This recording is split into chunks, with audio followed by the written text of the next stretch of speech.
I'm Kurvala. I'm actually a PGP of 1980. Without detracting from your achievements, my question might sound offensive. Part of it is also a statement.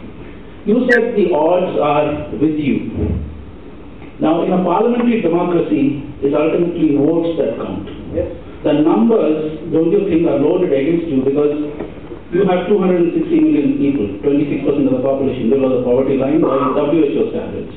You also have 78% of the population who do not earn more than 20 rupees a day, and 78% of the population, 780 million people. Now, how are you going to garner their votes with this kind of an elitist approach? And it's fine, doing it at a particular level, doing it privately, and then again, unfortunately, you also got suckered into our national trap, which is the Garland syndrome. Anybody does anything good, somebody spots you and garlands you and puts you on a committee, and then that's the end of you. Now, how are you going to get over that? And the hundreds of other independents who have come to Parliament. Do you know that in our first Parliament we had 14 independents? In our latest Parliament we have 2 independents. How as an independent or a set of independents, unless it's party-based, how are you going to change the system? Good. So I think you have given the answer. I'm not trying to be independent. I'm not trying to promote my party. Now to answer your question, this myth which most of the educated and so-called intellectual people have, that what is good for villages is bad for cities. When you said you are talking about elitist approach and you are ruling out 780 million, did I ever say that? What is good for city or what is good for these people whose parents potentially might be in a village, how can it be bad for them? And what is government which is doing which is good for villages and bad for cities? Nothing. I simply said governance. Just to tell you, NREGA, which is the government's most promising scheme, which can potentially keep a lot of people from dying by providing 100-day employment, efficiency is 18%. It is not by me, Comptroller and Auditor General of India. I'm not trying to be independent and I'm not a garlandy guy. I don't love to be garlanded. I hate to be garlanded. I don't even like these.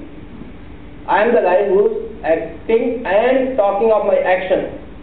If anybody can do better than me, I will garland him. Till then I want to be garlanded. And please understand, don't have approach that things will not happen. Why it will not happen?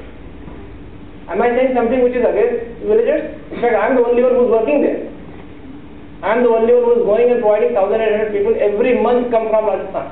And these are people who are capable of doing nothing because that state is largest state but nothing grows. Cattle are dying. And we removed the employment exchanges, we started this so-called Rajasthan Mission on Livelihood where we train people. And it is also not just training, it's a system by which the bad sheep gets weeded out. It's all done by the government but then through a private institute. If your people get selected after training, you get 5,000 rupees. If they don't, you get only 2,000 rupees. After 6 months, your selection rate is less than 50%, you are thrown out. So I have used private sector practices in government sector. Let me tell you another example. What I have done for villages. And again, all with the industry, along with the government. There is one Mr. Mehta, who runs a company called Jaipur Rug, India's largest exporter of carpet. He never gets enough carpet to export. In Rajasthan, you cannot work more than 2 hours or 3 hours in the morning and 3 hours in the evening because it's so hot. People sit at home, drink and eat all sorts of things and play cards.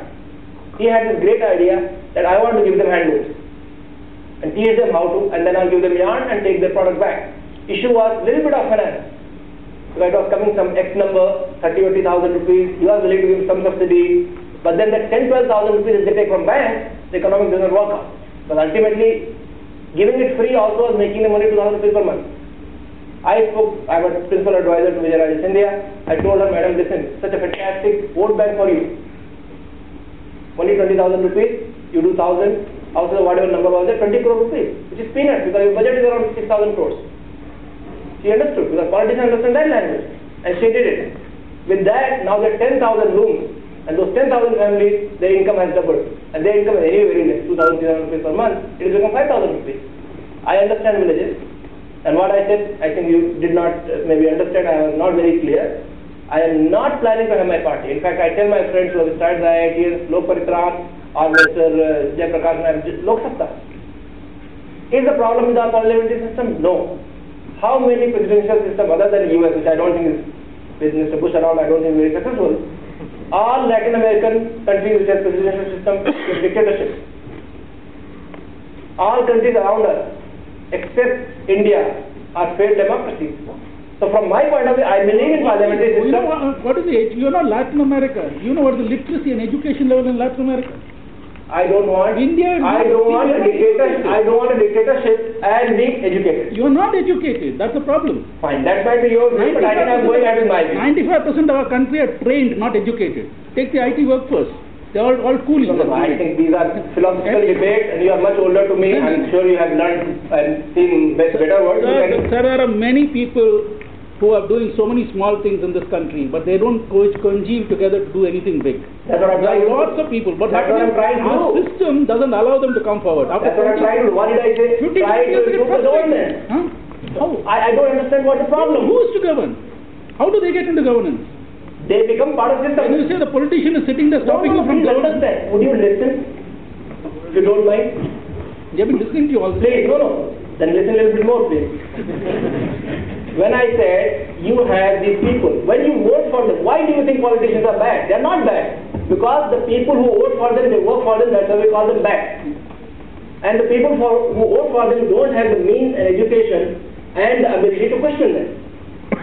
We people who have the ability, means to question them, we don't vote, that's why they don't care for us.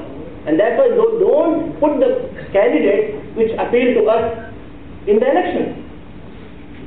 So what I'm saying wrong? I'm saying simply, please start voting. Who are we? What is our percentage? Who are we? 25% is lives in, by the 40% lives in cities. The cities are defined by Indian standards. 40% people. Bangalore has 28 seats. You understand? It used to have 16 seats. After delimitation, 38% seats are in urban areas. Does that make any sense? It does.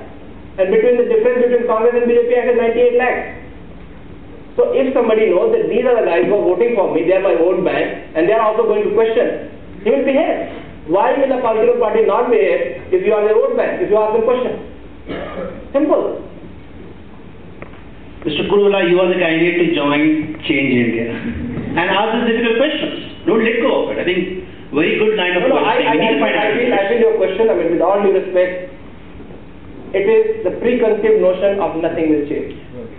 Okay, that's your question, and that's the problem. My question is, things will change provided the approach is different, not the approach that you suggest. Fine, bring a better approach. Get out there and get your hands dirty. Find a better approach. Get stoned. I think we all agree, disagree. I will follow you, find a better approach. Please follow my approach.